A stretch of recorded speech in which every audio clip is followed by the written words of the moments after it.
Boa noite, pessoal, tudo bem? Nós vamos dar continuidade hoje no nosso estudo do livro Nosso Lar, né? Tem até um rapazinho aqui hoje dando um oi, né? Dá um oi pro pessoal, dá boa noite. Oi. Boa noite. Vamos dar continuidade ao nosso estudo do livro Nosso Lar, né? Semana passada a gente estava no capítulo 26, né? E hoje nós vamos passar para o capítulo 27, né? A gente está aí acompanhando a história do André Luiz, né? Acompanhando aí as peripécias aí do André Luiz aí na sua caminhada aí na colônia espiritual do Nosso Lar. E hoje nós vamos dar continuidade. Semana passada, né, para a gente relembrar, foi o primeiro momento que o André Luiz entra em contato, né, com o ministro Genésio e com o Tobias, né, que vão ser grandes companheiros dele de trabalho ali, né, nas câmaras retificadoras. Esse aqui é o aniversariante, né? Foi esse aqui que fez 7 anos, né, Luke? 7 anos de menino, né? 7 aninhos, né? Então tá. Então foi nesse momento, né, que o André Luiz ele começa o trabalho dele nas câmaras de retificação e que ele vai, né, iniciar ali essa trajetória dele ali no ministério ali, né, como um trabalhador da Seara do Cristo ali no Nosso Lar. A gente vai dar continuidade à leitura, né, meus amigos? Quem quiser perguntar, participar, né? Por enquanto o Luke está aqui, daqui a pouco ele levanta, vai, né, Luke?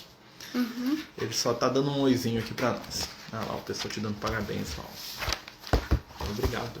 Obrigado.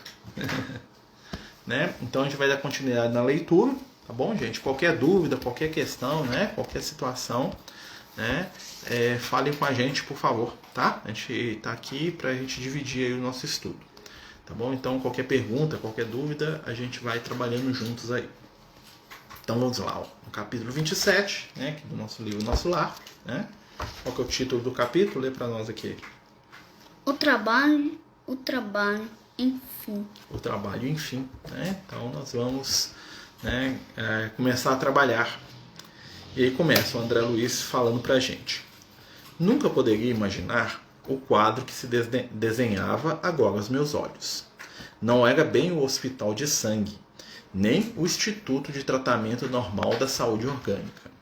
Então o André Luiz ele chega lá nas câmaras de retificação, né, e ele acompanha, né, aquela situação toda, né, ele lembra dos hospitais de sangue. Para quem não sabe, tá, os hospitais de sangue, né, quem souber mais detalhes corrige para a gente, era um termo que era muito utilizado no começo do século passado, né, do século XX, porque era muito comum antigamente que os hospitais, né, os médicos ficassem todos cobertos de sangue, de sujeira lá, porque eles, né, eles ficavam lá com os pacientes e tal, e se sujavam com o sangue das pessoas. Né? Depois, com o tempo, foram perceber que era necessário ter uma asepsia, uma limpeza para diminuir a infecção, né?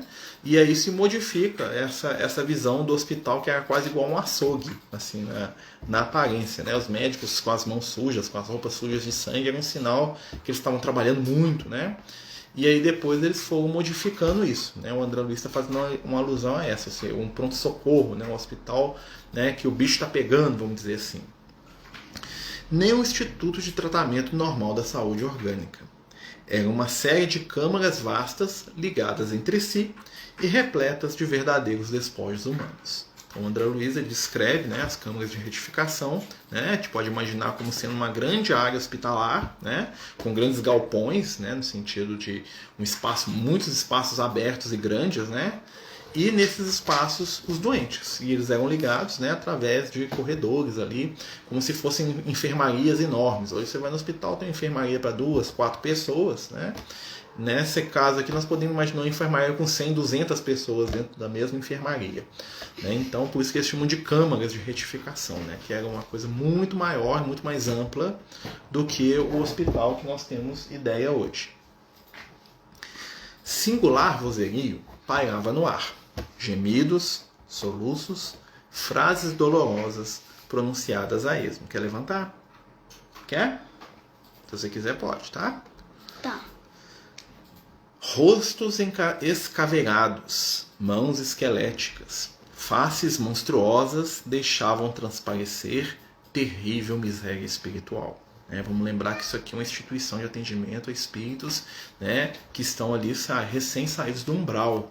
Né, entidades nas mais variadas condições, né, inclusive de aparência, né? Lembrando que no mundo espiritual o espírito pode ter, né, feridas e machucados que seriam mortais para nós, e eles estão lá com aquilo e sobrevivendo, né? Porque eles estão no mundo espiritual.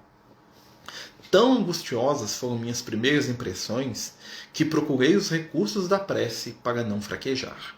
Então o André Luiz ficou extremamente assustado. Ele entra lá nas câmaras de retificação, né, e ele fica muito assustado com o ambiente daquele lugar. Né? Ele não estava preparado, né, para poder lidar com aquela situação toda. Por mais que tivessem falado com ele, que tivessem dito para ele como é que funciona, né, ele ainda não estava devidamente preparado para enfrentar, né, aquele espetáculo, né, deprimente que estava ali, né, dessas entidades todas adoentadas, sofridas, né, em estado de grande desequilíbrio. Lembremos que isso aqui é no nosso lar, né, ou seja, no local onde esses espíritos, não me tampa não, fica de lado, né, no local onde esses espíritos eles estão já sendo atendidos, já estão sendo cuidados, né, as situações nas regiões umbralinas é muito mais complicada, né, muito pior. Então, vamos lá.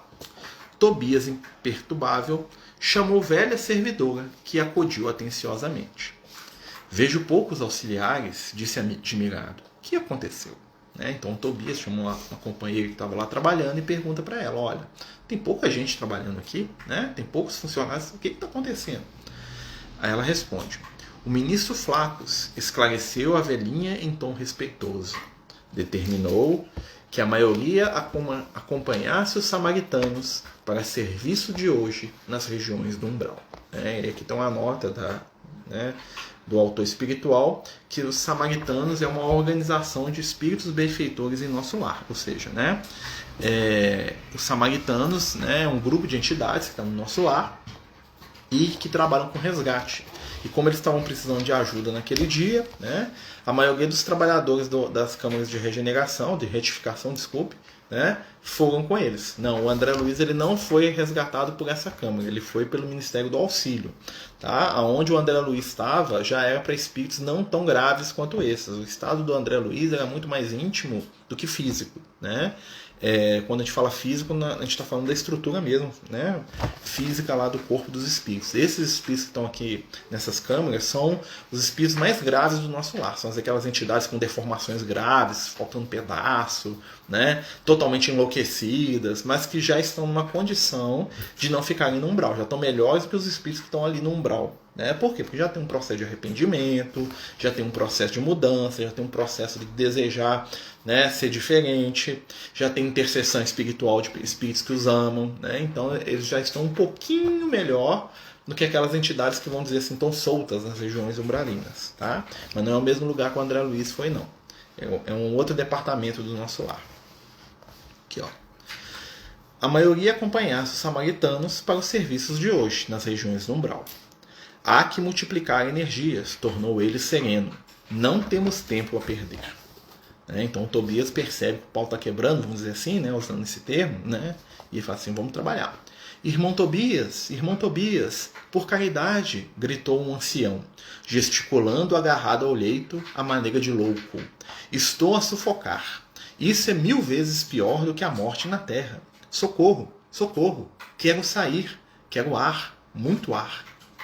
Tobias aproximou-se, examinou com atenção e perguntou, por que teria o ribeiro piorado tanto? Experimentou uma crise de grandes proporções, explicou a serva. E o assistente Gonçalves esclareceu que a carga de pensamentos sombrios emitidos pelos parentes encarnados era a causa fundamental deste agravo e dessa perturbação. Então o Tobias ele está andando lá com o André Luiz dentro da câmara, e aí um dos doentes começa a chamar o nome do Tobias, um ancião, um senhor, e esse ancião diz que ele está sufocando, que ele está como se ele estivesse morrendo de novo. E aí a companheira que está lá, no serviço lá de auxílio, explica para o Tobias, fala assim, olha, ele piorou porque segundo um dos nossos companheiros, o assistente Gonçalves, a família encarnada não deixa de desprender energias negativas a ele. Aqui, ó. O assistente Gonçalves esclareceu que a carga de pensamentos sombrios emitidos pelos parentes encarnados era a causa fundamental deste agravo de perturbação.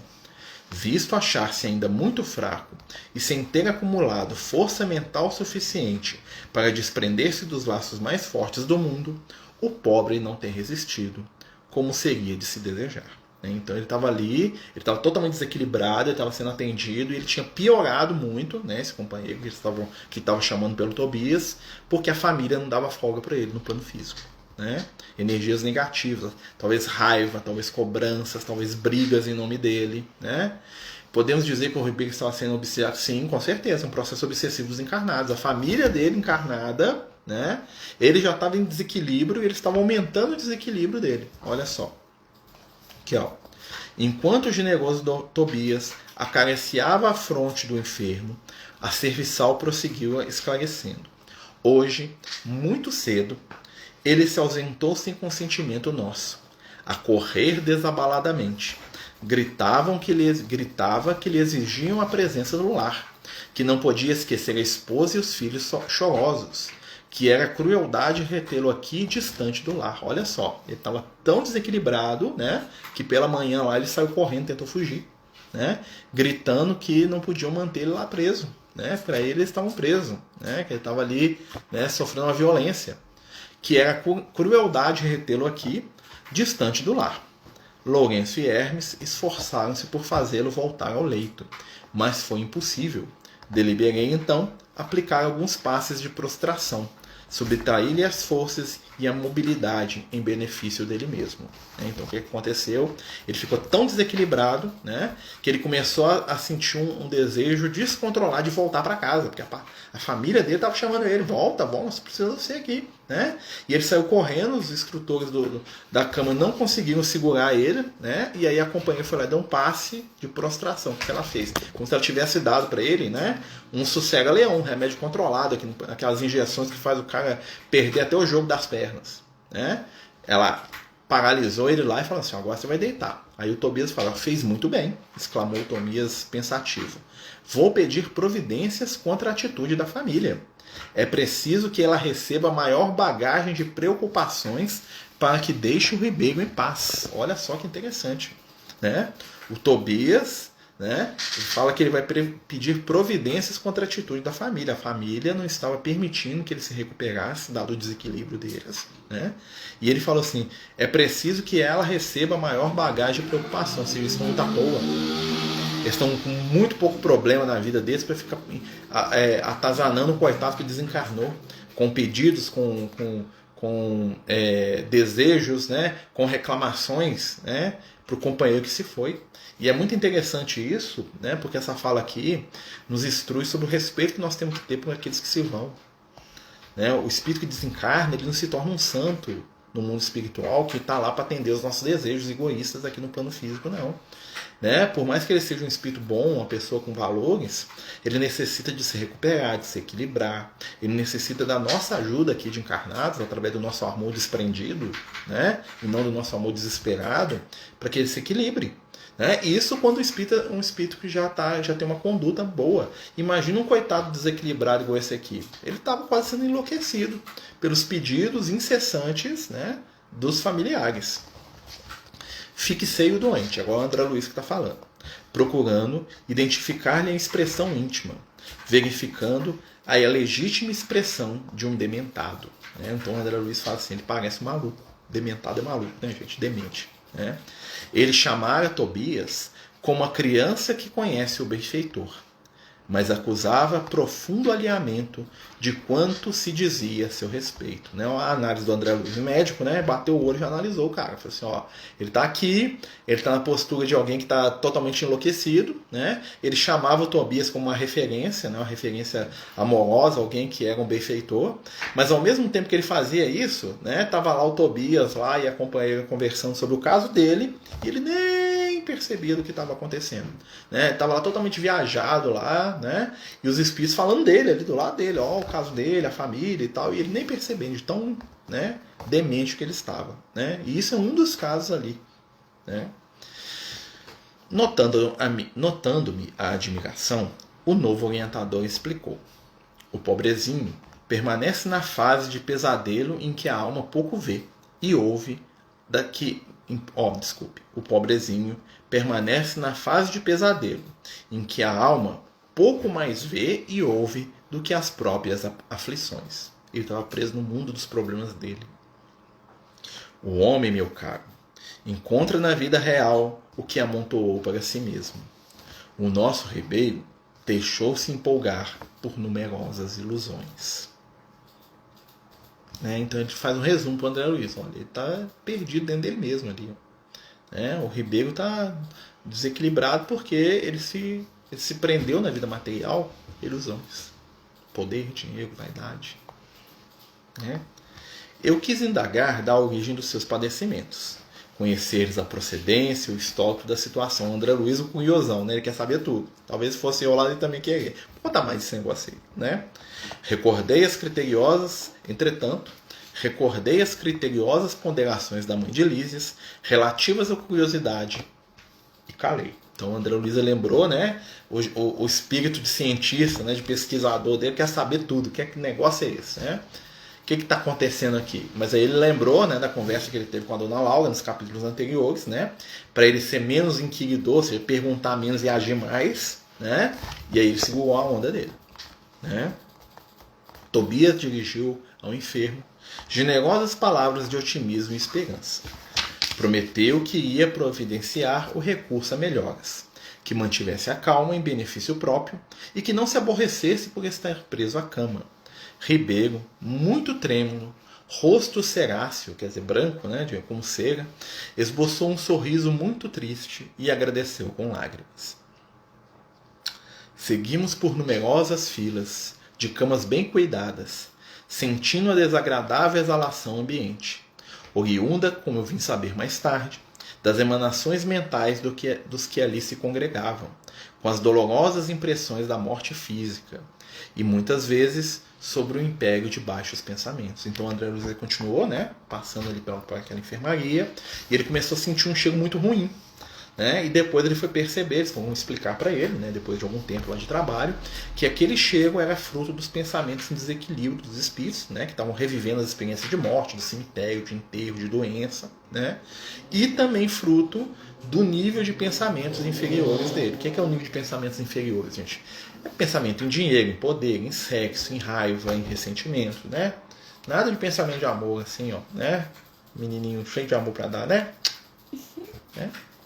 Então esses espíritos estavam lá perdendo a oportunidade da encarnação deles, Perderam a oportunidade da encarnação, estavam no mundo espiritual como necessitados extremos. Mas ainda assim a misericórdia, gente? Estavam lá recolhidos, estavam lá num ambiente limpo, com espíritos carinhosos, pessoas que estavam ali cuidando deles, Então assim, a gente sabe que o amor, sempre tem recursos para nos ajudar, E é muito bom saber que existem no mundo espiritual instituições para atender, espíritos sofridos e desesperados, Quem sabe a gente vai ser um deles no futuro, A gente tem que agradecer a Jesus e esperar que não sejamos, ou fazer a nossa parte, Mas vamos lá.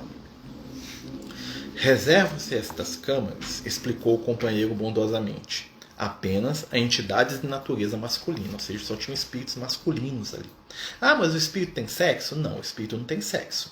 Quando ele fala em entidades masculinas, eles estão falando de espíritos que na última encarnação tiveram um corpo de homens, foram encarnados em homens e mantêm essa identidade de gênero no mundo espiritual. Desencarnaram há pouco tempo no corpo masculino e eles chegam lá com a mesma aparência, com a mesma estrutura, com o mesmo raciocínio, e aí eles colocam eles num determinado lugar separado dos espíritos femininos. Tobias, Tobias, estou morrendo de fome e sede, brandava um estagiário. Socorro, irmão, gritava outro. Pelo amor de Deus, não suporto mais, exclamava ainda outro. Imagina, gente, esse ambiente. Eles iam andando e os espíritos pedindo ajuda. Coração alanceado ante o sofrimento de tantas criaturas, não contive a interrogação penosa. Meu amigo, como é triste a reunião de tantos sofredores e torturados.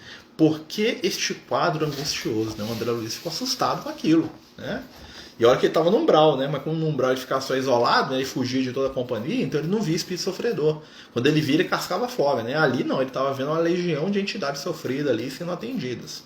Há que se pesar, né? Como a gente já falou aqui, são espíritos que estão dentro do nosso lar, né? Na região hospitalar do nosso lar, sendo atendidos com todo carinho, com todo amor. Né? E olha o estado deles. Tobias respondeu sem se perturbar. Não devemos observar aqui somente dor e desolação.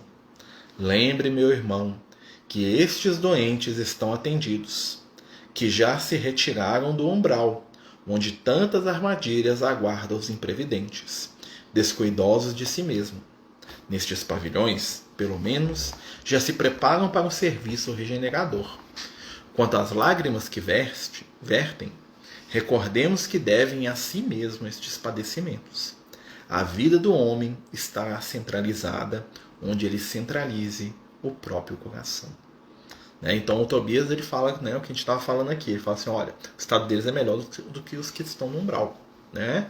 E essas lágrimas que eles estão vertendo, esse choro todo que eles estão passando, o que é que acontece? É fruto das escolhas deles. Né? Espíritos que se iludiram a vida toda, que se prenderam a valores de nível inferior, que passaram a vida brigando, agredindo, né? Mentindo, traindo, né? Que passaram a vida toda nas mais pesadas vibrações de ressentimento, de tristeza, de amargura, né? Chegam no mundo espiritual como desequilibrados, como doentes. Né? Então, mas eles ainda assim estão sendo ajudados. E depois de uma pausa, que parecia surdo a tantos clamores, acrescentou: são contrabandistas na vida eterna. Contrabandistas na vida eterna. Como assim? Né? O André Luiz pergunta. O interlocutor sorriu e respondeu em voz firme. Acreditavam que as mercadorias propriamente terrestres teriam o mesmo valor nos planos do espírito. Supunham que o prazer criminoso, o poder do dinheiro, a revolta contra a lei e a imposição dos caprichos atravessariam as fronteiras do túmulo e vigorariam aqui também, oferecendo-lhes ensejos a disparates novos. Foram negociantes imprevidentes. Esqueceram de trocar as posses materiais por créditos espirituais. Não aprenderam as mais simples operações de câmbio do mundo. Quando iam a Londres, trocavam contos de réis por libras. Entretanto, nem com a certeza matemática da morte carnal se animaram a adquirir os valores da espiritualidade. Agora, o que fazer? Temos os milionários das sensações físicas transformados em mendigos da alma. Né? Então, o que ele está fazendo? Né? Ele disse que eles não souberam se preparar para a vida espiritual. Viviam pelo próprio prazer, viviam para atender os seus desejos, as suas vontades, né? Achavam que o poder da beleza, do dinheiro, do poder em si, abriria todas as portas para eles do mundo espiritual, né? E chegaram no mundo espiritual como mendigos, sem nenhum valor real. Né? Milionários das sensações transformados em mendigos das almas. Espíritos caprichosos, né? Espíritos portadores de graves desequilíbrios que se perderam no abismo que eles criaram para si mesmos, né? Mas que ainda assim recebem ajuda, porque a misericórdia divina é superior a tudo, né?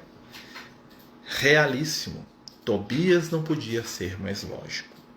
Meu novo instrutor, após distribuir conforto e esclarecimento a granel, conduziu-me à vasta câmara anexa, em forma de grande enfermaria, notificando: vejamos alguns dos infelizes semimortos. Narcisa, a servidora, acompanhava-me solista. Narcisa, né, esse espírito aí vai participar da obra inteira. Né? A Narcisa vai ser a grande professora do André Luiz, né, na jornada dele de aprendizado da nova medicina do espírito. Né? Uma serva humilde, né, sem grandes patrimônios do conhecimento, mas dotada, né, de uma vontade muito grande de fazer o bem, de trabalhar em favor dos próximos. Né? Ostentando ali um papel de serva, mas ao mesmo tempo ela vai ser a mestra do André Luiz em vários aspectos. Vamos prestar atenção na Narcisa. Ela vai acompanhar a história do André Luiz em todos os momentos ali dele, né? Principalmente nesse início do nosso lar. Ela vai ser, vamos dizer assim, a orientadora de trabalho do André Luiz. Narcisa, a servidora, acompanhava no solista. Abriu-se a porta e quase cambaleei ante a surpresa angustiosa. Olha só. 32 homens, de semblante patibular, permaneciam inertes em leitos muito baixos, evidenciando apenas leves movimentos de respiração. Então ele abre a porta, no outro setor, e ele vê 32 homens deitados em leitos muito baixos, né? Mais ou menos é como se fossem vários colchões no chão, né? Para evitar que eles caíssem, que eles tivessem qualquer problema, né? E ele fala que são espíritos de aparência patibular. Patibular é quem está no patíbulo, ou seja, quem acabou de morrer, tá? O patíbulo era o lugar que as pessoas eram enforcadas, eram mortas, né? Então o André Luiz ele fala que eles estavam parecendo que eles estavam tudo morto, que eles estavam no meio de um monte de cadáver, né? Recém-morto e que tinha uma leve respiração, né? Evidenciando apenas leves movimentos de respiração. Você acha que nós, espíritas, pelo conhecimento, tenhamos dado um grande passo para mudar a nossa situação após a morte? É aquilo que os espíritos falam para Kardec: o conhecimento ajuda, né? Mas a ação é fundamental, né? Existem muitos espíritos que desencarnam conhecendo os mistérios do mundo espiritual, muito mais até que a gente, né, da doutrina espírita, e que chegam lá também na condição de mendigos. O conhecimento por si só, ele não é passaporte para o nosso desenvolvimento espiritual, né? O conhecimento aplicado aí é outra coisa. Né? Quando nós aplicamos a informação espiritual, né? O nosso conceito de imortalidade, o nosso conceito de que nós somos seres irmãos, né? A nossa certeza de que nós somos seres necessitados a melhorar, a mudar, aí sim, o que vai acontecer? Esse conhecimento vai ser útil. Né? Claro que é mais fácil, vai chegar no mundo espiritual, pelo menos você vai perceber que eu estou desencarnado aqui, ó, que negócio é esse? Né? Mas conhecimento ou a religiosidade não é determinante. Determinante é aquilo que o Tobias fala para o André Luiz, que eles carregam no coração. Né? Aqui, ó, no capítulo anterior, né? Olha o que ele fala aqui. Ó.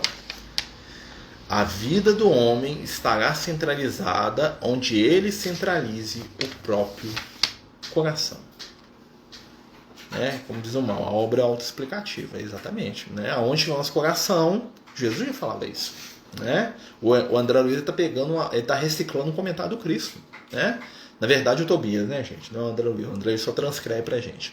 Né? Mas o Tobias está falando uma coisa que Jesus ensinou pra gente há 2000 anos. Onde tiver o seu tesouro, ele estará o seu coração. Então, o que nós precisamos fazer para evitar situações de desequilíbrio no mundo espiritual? Né? O esforço do aprendizado é necessário para o despertar real, sim. Né? Nós temos que começar a analisar nós mesmos e perceber, olha, o que eu preciso, né, mudar? E o que é mudar? Mudar é transformar, é modificar, é refazer. Né? Aonde que está o meu tesouro? Qual que é o fator da minha vida que domina todas as minhas vibrações e pensamentos? Né? E isso é um processo de análise que nós precisamos desenvolver e fazer, né, com vistas aí à nossa caminhada espiritual. Perceber o seguinte, olha, o que é o tema, o que é o assunto que eu mais penso durante o meu dia. Cada um de nós, né, tem um foco. Então tem pessoas que o problema dela é sempre o relacionamento afetivo, tem outros que o foco é dinheiro, tem outros que o foco dela é o trabalho, porque ela acha que o trabalho dela é ruim, tem outros que o foco dele é arrumar namorada, é casar, é ter filho, tem outros que o foco dele é ser reconhecido, é ser amado. Né? Então nós vamos perceber assim, qual que é o meu foco? Em torno de que a minha vida gira? Né?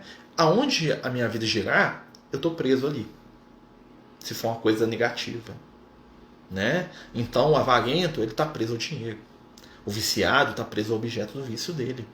Então quando ele desencarnar, ele vai para um ambiente onde está aquilo que o coração dele deseja. Modificando isso, trabalhando, percebendo o que nós temos, nós vamos conseguir desapegar. Né? Então, por exemplo, eu falo assim, ó, a minha vida é o meu filho. Tudo que eu faço, tudo que eu penso, tudo que eu quero, tudo que eu ajo é o meu filho. Aparentemente isso é muito bom. Né? Só que se eu desencarnar, eu vou virar um espírito orbitando a vida do meu filho. Eu vou ficar aqui vigiando o Luke, o João, o Arthur, os meninos aqui. Né? Por quê? Porque eu vou querer tanto cuidar deles que eu não vou permitir que eles vivam. eu vou querer gerenciar a vida deles, vou querer falar o que eles têm que fazer, o que eles não têm que fazer. E aí eu vou me tornar um espírito obsessor. Porque na medida que eles não fizerem o que eu quero, o que eu acho que é certo, eu vou me ressentir, eu vou tentar impedir deles fazerem. Então algumas obsessões que a gente cria com o outro, né, são a pretexto de gostar. Mas o que é o verdadeiro amor? É deixar o outro que a gente ama seguir o caminho que ele escolheu. Ajudando naquilo que nós podemos, sem querer decidir na vida do outro. E assim também em outros aspectos. A gente está falando de família, né, gente? E quando a pessoa é presa ao dinheiro, ou ao poder, ou ao título, né? Tem pessoas que são presas ao título. Né? É o fulano que não consegue entrar em lugar nenhum, que ele exige que todo mundo chame ele de doutor. Aí quando ele for para o mundo espiritual, ele vai querer a mesma coisa. E aí lá no mundo espiritual fala assim, meu filho, isso aqui, título para nós e nada, é a mesma coisa. O espírito vai pedir para morrer de novo. Porque às vezes a pessoa dá tanto valor ao título, ou ao sobrenome, ou ao cargo que tem, né, que quando ela se vê despojada daquilo, isso vai acontecer com todo mundo, né, a rainha da Inglaterra vai para o mundo espiritual daqui a pouco, e lá ela não é rainha, lá ela é só a Elizabeth, com aquilo que ela carregou, que ela fez de bom e de mal na vida dela. Lá não vai ter mais servo, não vai ter mais nobreza, não vai ter gente puxando o saco, não vai ter gente pondo coroa na cabeça dela. Né? O marido dela foi há pouco tempo, daqui a pouco ela vai também. Né? Imagina para um espírito desse que foi paparicado a vida inteira, chegar no mundo espiritual e se ver comum. Você mais um na fila. Né? Imagina. Né? É o que aconteceu com o André Luiz. Né? Eu sou médico, né? Como se o fato dele ter uma profissão fosse um motivo de iluminação. Não. Ele podia se iluminar sendo médico. A medicina é uma ferramenta de iluminação, com certeza. Uma das melhores, aliás, né?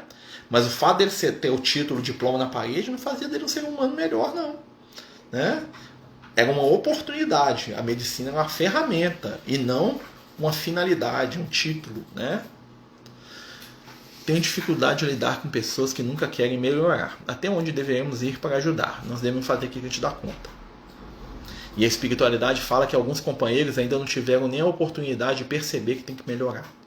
Né? Nós vamos ver isso num capítulo mais pra frente aqui, né? Chamado Vampiro. Né? Que é um capítulo aqui, lá na frente do nosso lar, que vai ser um capítulo que a Narciso e o André Luiz vão lidar com um espírito desse. E aí um outro espírito vai falar para eles, se a companheira aí, ó, ela não merece ajuda, porque ela não quer nem se arrepender do que ela fez. Né? Então nós vamos ajudar. Como é que os espíritos fazem com a gente? Né? Vamos perguntar, como é que os espíritos fazem com a gente? Eles nos ajudam dentro daquilo que nós temos mérito. Se a gente pedir ajuda, a espiritualidade ajuda. Mas se eu quiser enfiar a cabeça no buraco, se eu quiser pisar na jaca, né, o Lucas vai olhar para mim e falar assim, lamento muito, tchau e benção. Ele não vai me impedir de pôr o pé na jaca. Ele não vai me impedir de fazer besteira. Tá? Porque a responsabilidade das minhas escolhas é minha, não é da espiritualidade. Então a ajuda é sempre o suporte. Na medida que a pessoa, na medida que eu estiver disposto a me melhorar, eu vou encontrar auxílio nesse trabalho de melhora. Na medida que eu estiver disposto a ficar sustentando meus caprichos, os amigos espirituais não têm nada com meus caprichos, não.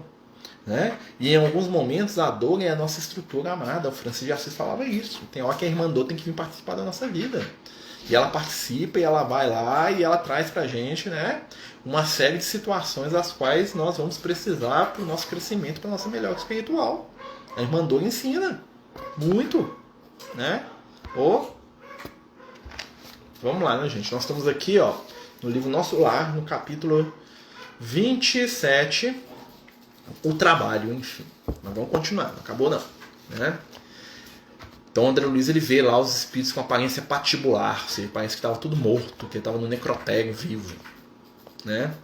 Esses sofredores padecem um sono mais pesado do que os outros dos nossos irmãos ignorantes. Chamamos-nos de crentes negativos. Olha só. Em vez de aceitarem o Senhor, eram vassalos intransigentes do egoísmo. Em vez de crerem na vida, no movimento, no trabalho, admitiam somente o nada, a imobilidade, a vitória do crime. Converteram a experiência humana em constante preparação para um grande sono, e como não tinham qualquer ideia do bem, a serviço da coletividade, não há outro recurso senão dormir em longos anos em pesadelos sinistros. Então o André Luiz ele vai para essa câmara, né, onde estavam espíritos que passaram a vida inteira negando o bem. Né? Espíritos que estavam ali dormindo, porque passaram a vida toda se preparando por nada.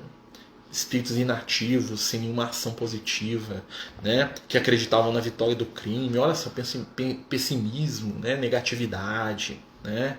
E estavam dormindo e tendo pesadelos estranhos, porque não se prepararam para nada. Viveram a vida espiritual, né? Chegaram no mundo espiritual, aliás, né? Viveram a vida material inútil. Não conseguia externar o meu espanto. É o André Luiz falando pra gente. Muito cuidadoso, Tobias começou a aplicar passes de fortalecimento sobre os meus olhos atônitos. Então, né, ele chegou no primeiro doente lá, daqueles 30, né, 32, e começou a aplicar passes para fortalecer e para ajudar o companheiro. Fim da operação nos 2 primeiros, começaram ambos a expelir negra substância pela boca, espécie de vômito escuro e viscoso, com terríveis emanações cadavéricas. Então, o Tobias deu um passe, né? Nos 2 primeiros, ele fazia com todos os 32. Tá?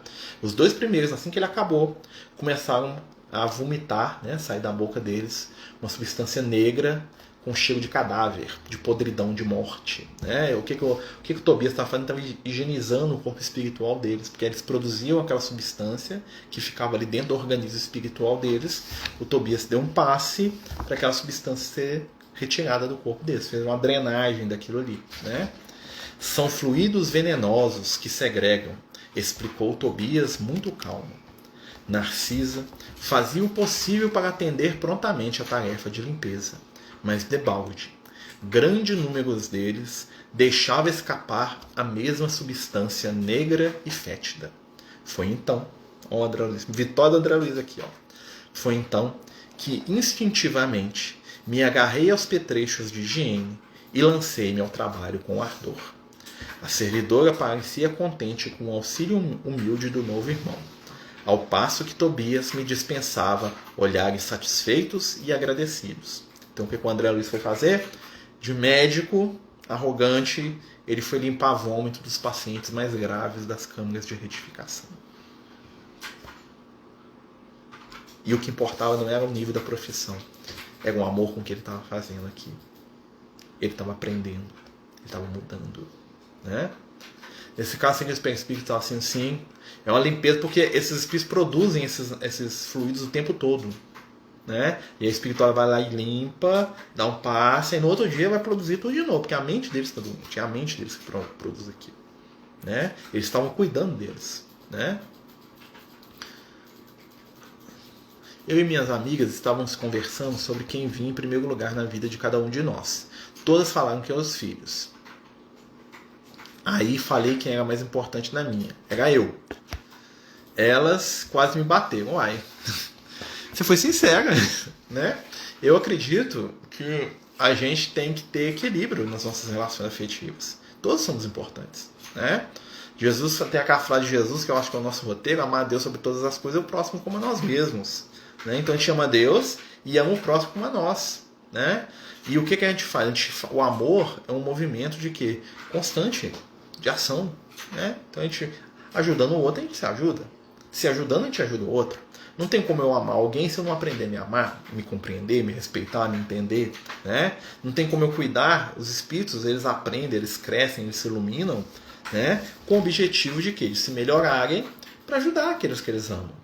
Né? Então é uma coisa que está interligada. Né? Então, assim, né? O importante é a gente se melhorar para doar. Né? Porque a gente só doa o que a gente tem.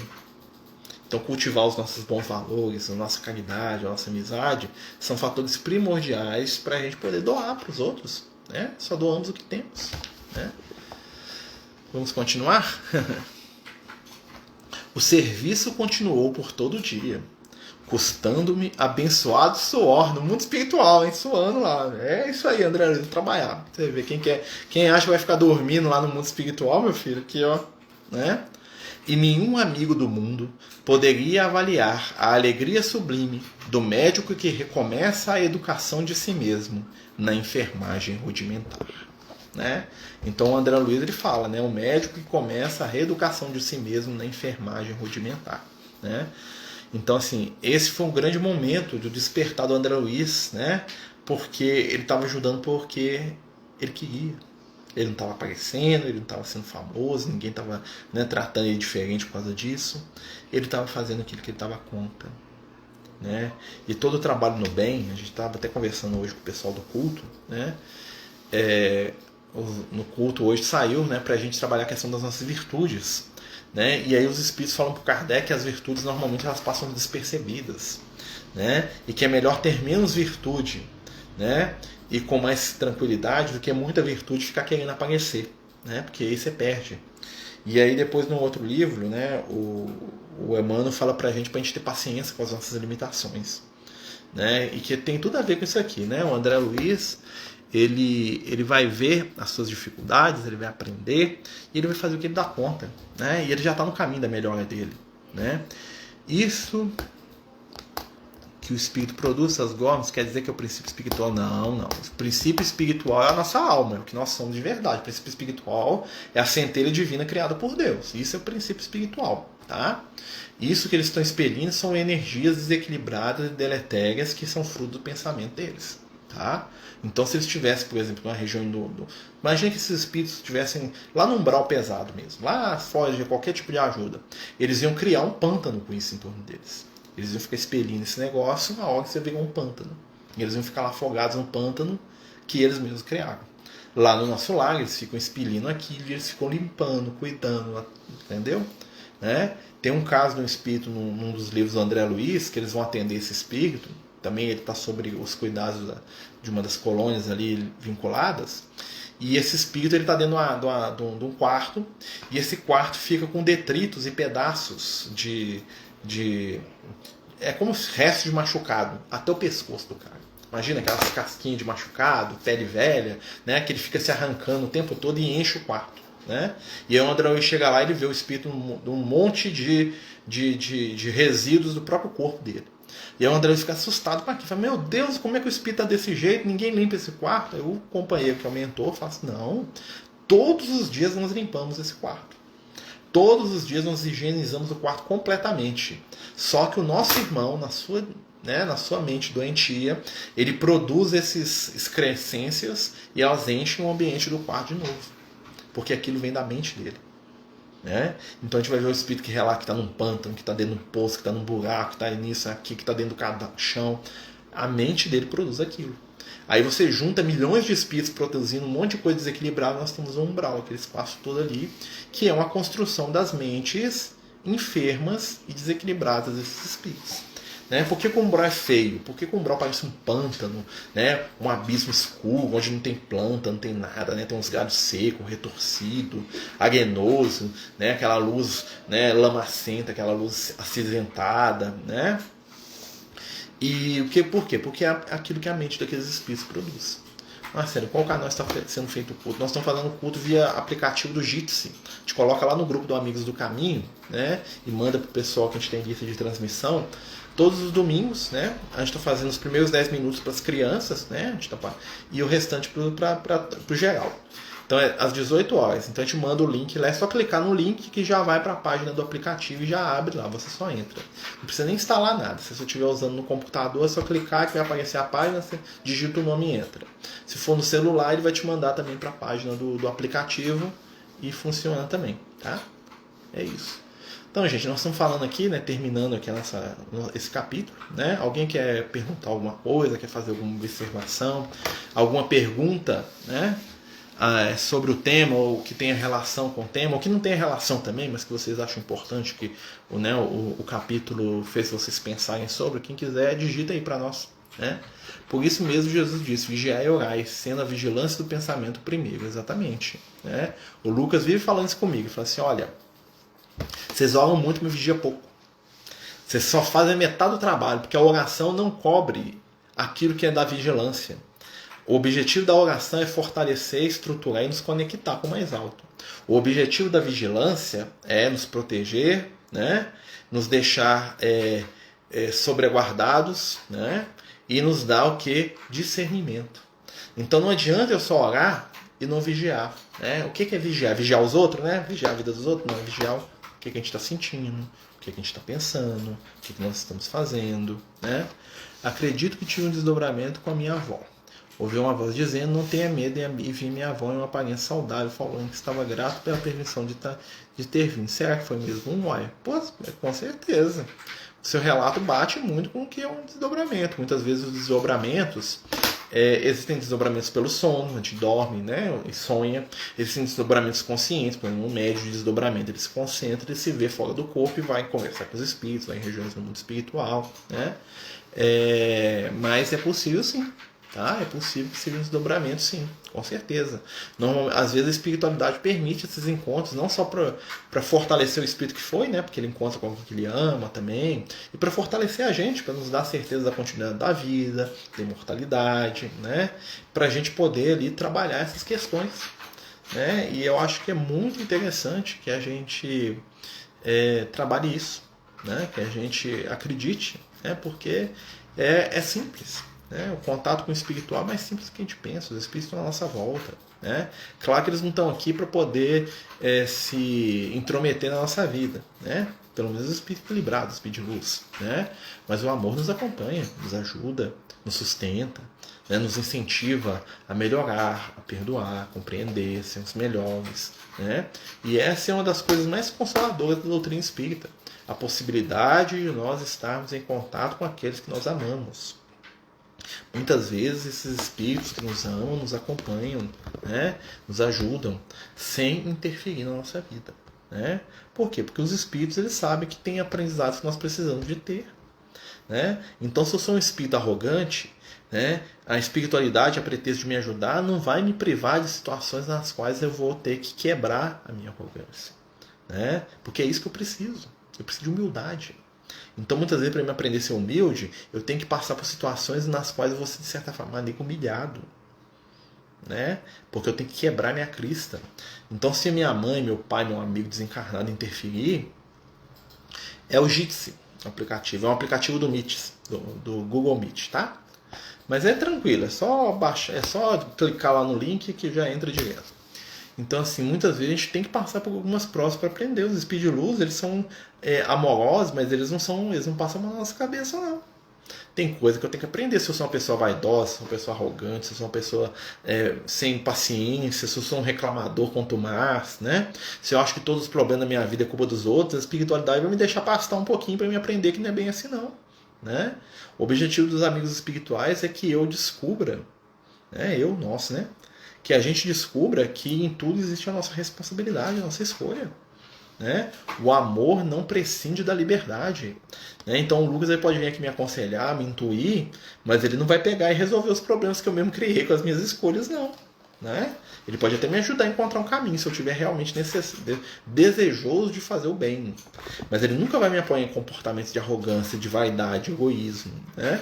Se eu quiser ter uma ideia egoísta aqui, falar, vou fazer um negócio aqui pra mim aqui, e vou ganhar e os outros perder. Pode ter certeza, os espíritos de luz não vão dar muita bola pra mim, não. Né? Porque isso, Jitsi, é com J-I, Jitsi, é um nome todo esquisito, é Jitsi, escreve aí que você vai achar. Tá? Mas assim, pelo link que a gente manda dá para entrar também, tranquilo. Mas é uma coisa que a gente tem que sempre lembrar, né? Os amigos espirituais, por serem os nossos irmãos mais velhos, eles não estão aqui para passar a mão na nossa cabeça e para achar que nós somos vítimas eternas. Na verdade, os bons espíritos, né? Eles nos chamam à responsabilidade. Né? Eles fazem tudo para a gente ser menos egoísta, menos arrogante, menos vaidoso. Né? E às vezes, para alguns, isso aparenta até uma certa secura. Né? Parece que o espírito é seco, né? Bravo. Não é não. Não é não. Né? São instrutores muito, muito preparados, que conhecem a gente há milênios, sabe qual que é o gado deles, que somos nós, né? Sabe muito bem, né? Então, quando o Lucas vem me trazer um conselho, alguma coisa assim, ele sabe que ele está lidando com alguém que é difícil, né? Então, ele sabe que não pode passar a mão na minha cabeça, não, porque senão eu durmo, né? Igual passo preto, vai coçando na cabeça e dorme, né? E nós precisamos estar ativos no bem. Nós precisamos nos movimentar no bem, né? Estamos plantando giló que é encolher maçã, é isso mesmo. E a espiritualidade vai falar, não, meu filho, você plantou foi isso aqui, nós vamos colher, eu até te ajudo a colher, mas você vai colher isso aqui, né? Mas nada te impede de plantar uma coisa nova agora, nada te impede de plantar uma coisa positiva, né? Então é algo para a gente poder pensar e refletir muito. Pessoal, nosso tempo está chegando ao final, né? Queria agradecer a todos vocês aí mais uma vez, né? Por participar aí com a gente do estudo, do culto, né? Lembrar que quarta-feira nós temos estudo, né? Outra coisa, queria agradecer a todos que nos ajudaram lá com as cestas básicas lá no Francisco de Assis, né? A Marta estava lá, né, Marta? Né? E muitos outros também estavam lá com a gente, né? Mais de 100 famílias foram atendidas com cesta básica esse mês, né? Então, assim, a gente fica até emocionado, porque a gente vê que isso é uma miséria moral muito grande, né? Nossa, a gente precisa de tudo.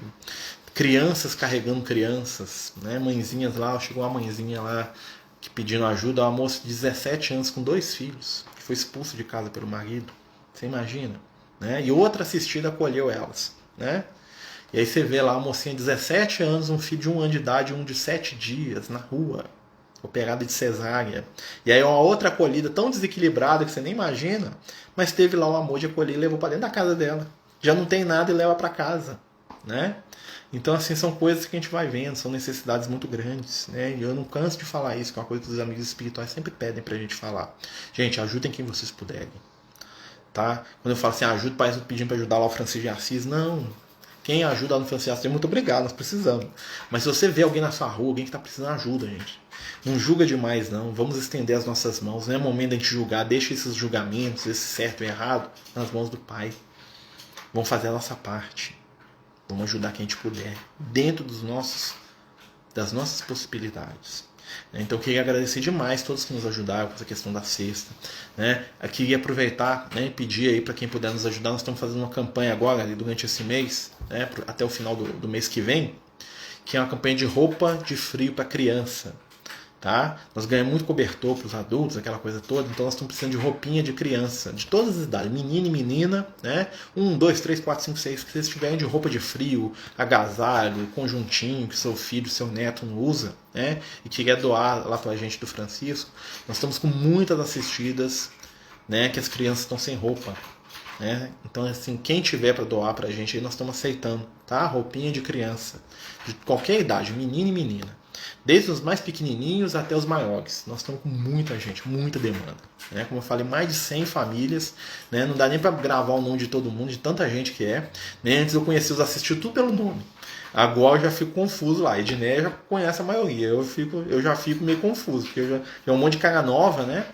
E assim, eu queria agradecer mesmo a ajuda. Tá bom, gente? Um dos objetivos do nosso trabalho aqui no Amigos do Caminho é divulgar, né, o trabalho que a gente faz lá na casa do Francisco de Assis, né, na casa de Francisco, que a gente participa. Né?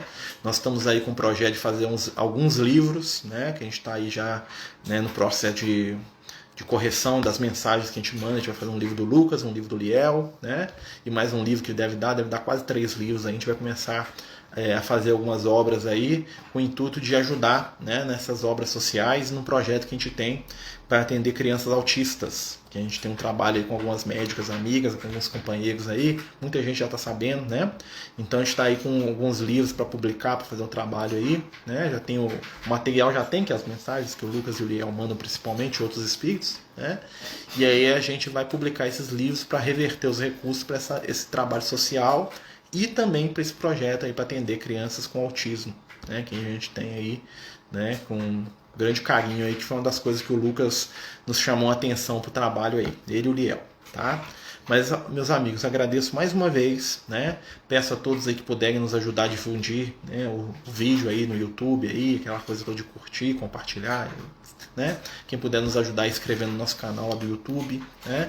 Todo esse trabalho que a gente está fazendo, além do objetivo da gente divulgar e falar da doutrina espírita, é no sentido de atrair, né, companheiros e ajudas, né, e pessoas que queiram somar conosco nesse trabalho do bem. E tem funcionado, tá, gente? Tem funcionado, que tem muitos corações ajudando aí, que a gente não dá nem para falar o nome de todo mundo, senão a gente fica até, né, ter que falar uma live só para falar nome, né? Mas quem ajuda sabe que Jesus está à frente disso tudo. E a gente faz questão lá no dia que a gente distribui as coisas, falar que tudo ali está vindo de doação, né? Que não é a gente que está dando, são muitas mãos, como diria o Liel. O Liel gosta dessa frase, são muitas mãos, né, trabalhando no bem. É isso, amigos. Vamos levar o nosso pensamento ao Cristo, agradecendo a oportunidade de estarmos juntos, pedindo a Jesus que possa nos envolver com amor, com carinho, pedindo a Deus que possa nos ajudar na caminhada, acalmar o nosso coração, sustentar aqueles que estão doentes, aqueles companheiros que estão nos hospitais, que estão sofrendo com essa doença do Covid e com tantas outras, que eles possam neste momento receber o lenitivo consolo. Senhor Jesus, abençoa cada um de nós e dá-nos o entendimento, o amor e a luz. Fica conosco hoje e sempre, que assim seja, graças a Deus. Então, meus amigos, muito obrigado. Deus abençoe vocês mais uma vez. Deus nos abençoe, né? Até quarta-feira, se Deus quiser. Beijo no coração de todos vocês.